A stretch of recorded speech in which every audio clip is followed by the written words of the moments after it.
ناظرین السلام علیکم ورحمۃ اللہ وبرکاتہ۔ دوستوں، آج ہم بات کر رہے ہیں دنیا میں کامیاب ترین انسان کون ہے۔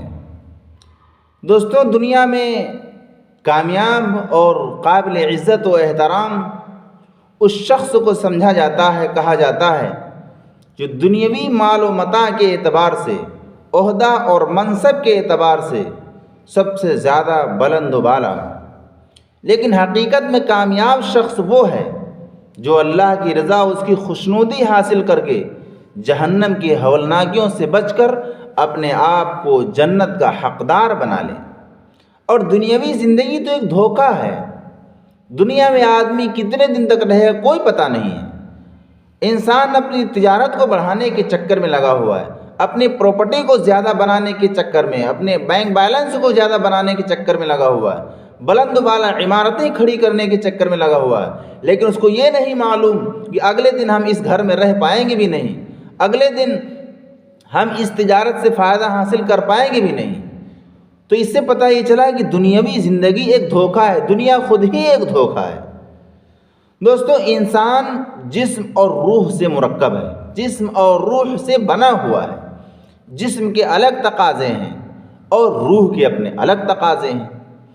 انسان کی جسمانی غذا کے لیے مال و متاع کا ہونا بہت ضروری ہے، بہت ہی اہم اور ضروری ہے کہ ہم کو بھوک لگی ہے تو ہمیں کھانا چاہیے، ہم بیمار ہوئے ہیں تو ہمیں علاج چاہیے، ہمیں کہیں جانا ہے تو ہمیں سواری چاہیے، کوئی گاڑی چاہیے، اور یہ تمام چیزیں بغیر مال و متاع کے حاصل نہیں ہو سکتی۔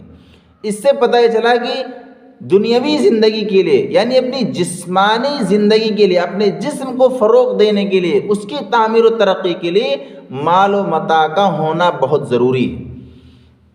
جتنا ضروری اپنے جسم کا خیال رکھنا ہے، اس سے کہیں زیادہ ضروری ہمارے اوپر یہ ہے کہ ہم اپنے روح کی بھی خیریت لیں، اپنے روح کی بھی پرورش کریں۔ تو دوسری طرف انسان روح سے بھی زندہ رہتا ہے۔ انسان، اور اگر مال و متاع نہ ہو تو جسمانی نظام متاثر ہو جاتا ہے، ٹوٹ پھوٹ کر فنا ہو جاتا ہے۔ دوسری طرف انسان روح سے زندہ رہتا ہے۔ روح کی غذا جسمانی غذا سے الگ اور مختلف ہے۔ روح کی غذا صحیح معنوں میں توحید و رسالت اور آخرت کا یقین ہمارے دلوں میں بیٹھنا ہے، اور یہ روح کی زندہ رہنے کے لیے نہایت ہی اہم اور ضروری ہے۔ اسی سے روح زندہ، متحرک اور حرارت سے پر رہتی ہے۔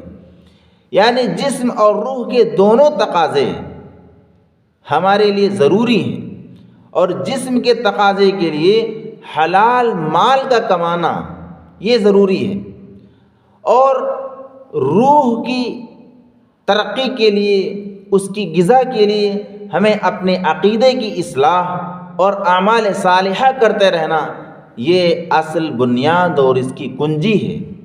بلکہ انہی دونوں چیزوں سے موت اور زندگی کا دار و مدار ٹکا ہوا ہے۔ اس لیے دونوں کی فکر ہمیں کرنی چاہیے۔ دونوں کی فکر ہر عقل مند اور باشعور شخص کی اہم ذمہ داری ہے۔ قرآن میں مال کمانے کی ترغیب آئی ہے۔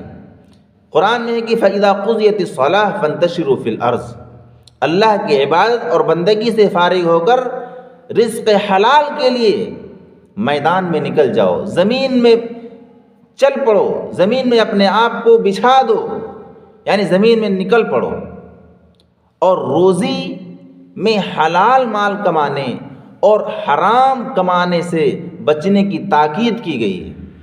کیونکہ حرام مال جو ہوتا ہے وہ ہمارے اعمال صالحہ کو، یعنی نیک اعمال کو خراب کر دیتا ہے، اور جنت کے بجائے جہنم میں لے جانے کا سبب بن جاتا ہے۔